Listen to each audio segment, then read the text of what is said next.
A Head & Shoulders studio portrait is simple, elegant, and a significant source of revenue for most portrait photographers. And although there are hundreds of ways to light and pose a portrait like this, let me show you one great way to get your lighting set up for high-quality digital capture.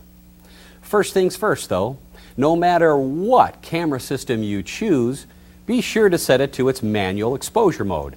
Then select the slowest ISO setting that you're comfortable with and program your exposure meter with that same chosen ISO.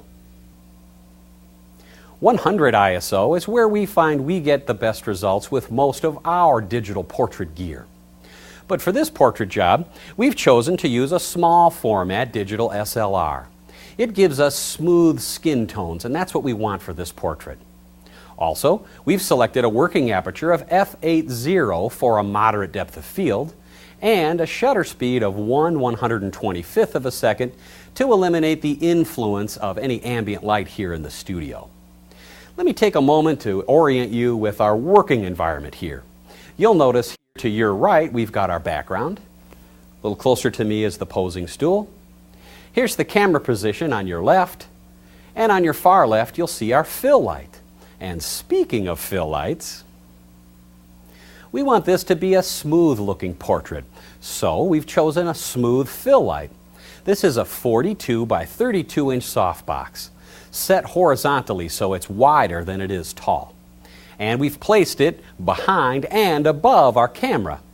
Camera elevation, by the way, for this shot will be right about at our subject's eye line. Let me show you an example of what this fill light gives us at a normal exposure level, when our light value is set to f8 out of the fill and our working aperture on the camera is also set to f8. But of course this is a fill light, so we will not be using it at a normal exposure value. Instead, we've chosen to place the fill light value at a stop and a half less than the main light. So we'll reduce the power of that fill light to f4.5 and make another exposure with our camera still set at f8. This shows us exactly what the fill light will be contributing to our final image. Let's add some direction and some flavor to our lighting by choosing a main light that has a medium level of contrast and a medium level of specularity. For that job, we go straight to an umbrella.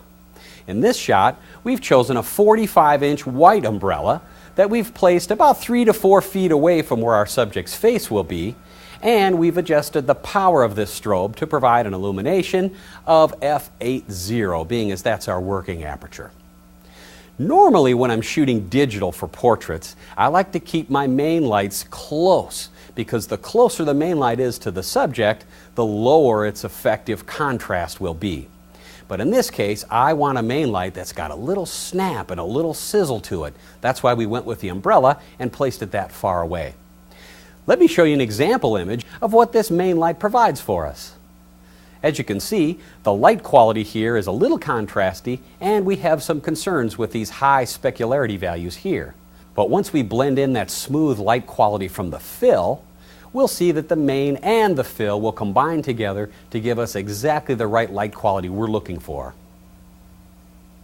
We're able to measure our main light and our fill light exposures with great precision by using a premium quality flash meter placed underneath our subject's chin with the dome of the meter pointing exactly into the lens. Now, if you have a different metering technique that provides you with accurate and repeatable exposures, by all means stick with it. But if exposure control is an ongoing problem in your studio, you may want to check out our Calibrating Your Flash Meter DVD for getting your flash meter up to speed, and our Digital Portraiture Basics DVD for proper metering techniques for digital capture. Now when we see the properly exposed main light in action here with a value of f8, then we add in the fill light here with a value of f4.5, you can see we get an image here where the main and the fill together combine, but we're overexposed by about 1/3 of a stop. And that's not good. Digital capture is very picky about exposure. Those of you who have seen our videos or seminars before know that we're very critical about proper metering and exact exposure levels.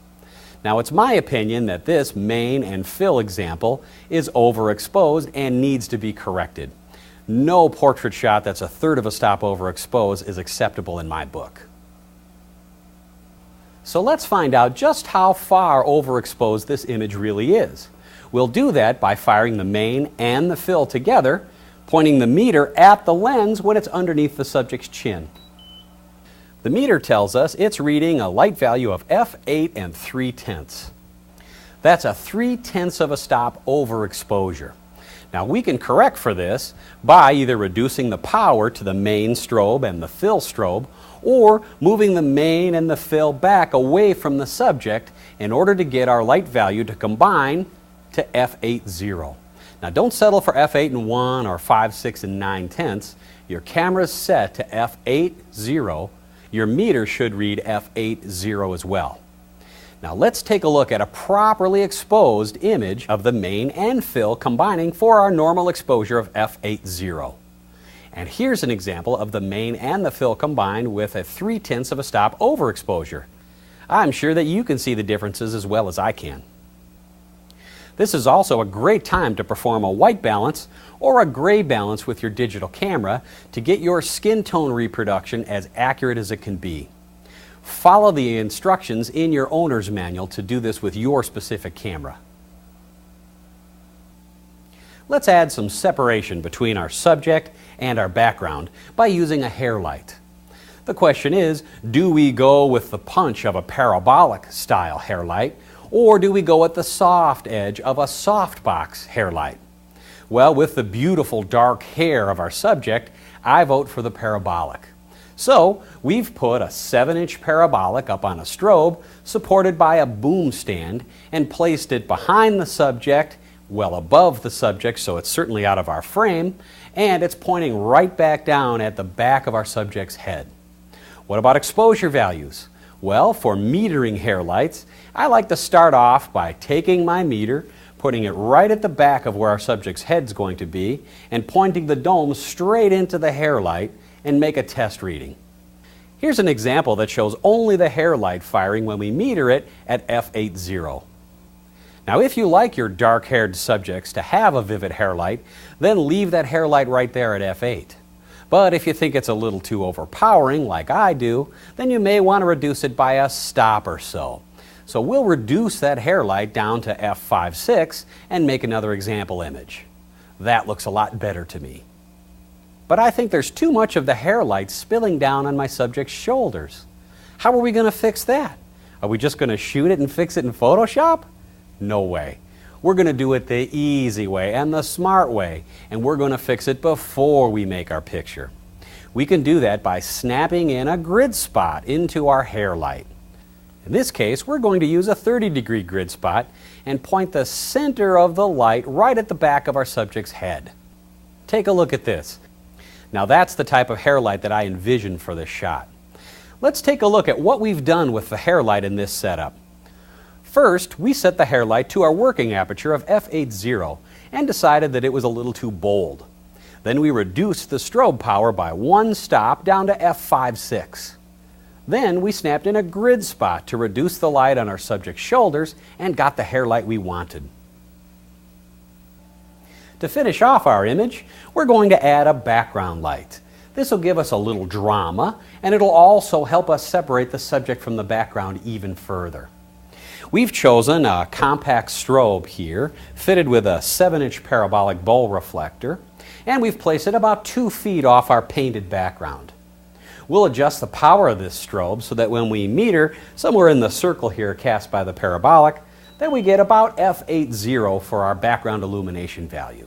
There's really no rules here with a background light like this. You can place it anywhere you want, as long as you don't see it in the frame, of course, and adjust its power up and down to get the background the way you want it to look. Now we're ready to combine our main at just under f8 and our fill light at just under 4.5.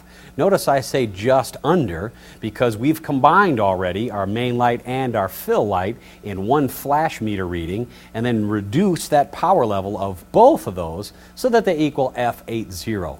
So our main plus our fill light combine to give us f8.0. Then we're going to add in our hair light at f5.6 and our background light at f8 and get a great looking image.